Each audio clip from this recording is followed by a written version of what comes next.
Não, sobre a ressurreição de Moisés, não é bem verdade que não tem base bíblica. Porque você tem o livro de Judas, que descreve ali. Não vou aqui discutir se Miguel era Jesus, não era Jesus, quem que era, se foi um título para Jesus, tudo bem, se foi um anjo também, tudo bem. Que Cristo pode totalmente mandar enviar um anjo para ressuscitar alguém, não há problema nenhum. O fato aqui é que houve uma disputa pelo corpo de Moisés. Para que disputar por um corpo morto?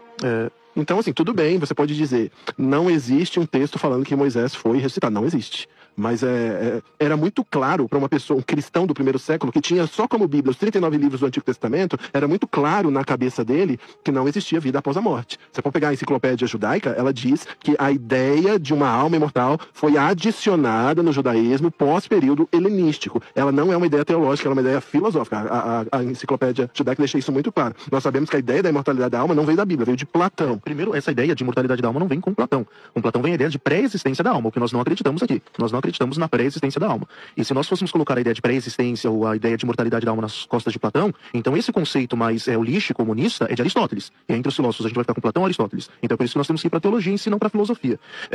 Como diziam os pais da igreja, o que Jerusalém tem a ver com Atenas, né? O centro da teologia tem a ver com a filosofia, embora entenda a importância da filosofia. Eu me refiro a ele, mas assim, a toda a filosofia grega. Não, entendo. E é porque assim, você disse que não estava presente na ideia judaica, é porque não há uma construção de teologia judaica, não há essa preocupação nas questões veterotestamentárias. As doutrinas são apresentadas, mas até então elas não são sistematizadas. E quando nós vamos para os poucos textos que nós temos, esses textos nos apresentam uma ideia de imortalidade. Por exemplo, quando o rei de Babilônia, ele ali vai receber um juízo da parte de Deus a partir da profecia do próprio Isaías, a ideia de uma consciência pós-morte no próprio Sheol. Isaías capítulo 14, do versículo 9 ao 10, que muitos dizem que se referem a uma queda de Satanás, o próprio texto diz: o Sheol, desde o profundo, se agita por ti, para te sair ao encontro na tua vinda. Todos eles respondem e te dizem: tu também adoeceste como nós e foste semelhante a nós. E depois ele vai trazer a ideia do estado do corpo em putrefação por causa da exaltação do rei de Babilônia. E agora Deus o humilhando, entende? Então isso é presente na ideia judaica. No entanto, que o próprio livro de Eclesiastes faz essa separação. O corpo volta ao pó e o espírito volta a Deus, a quem o deu.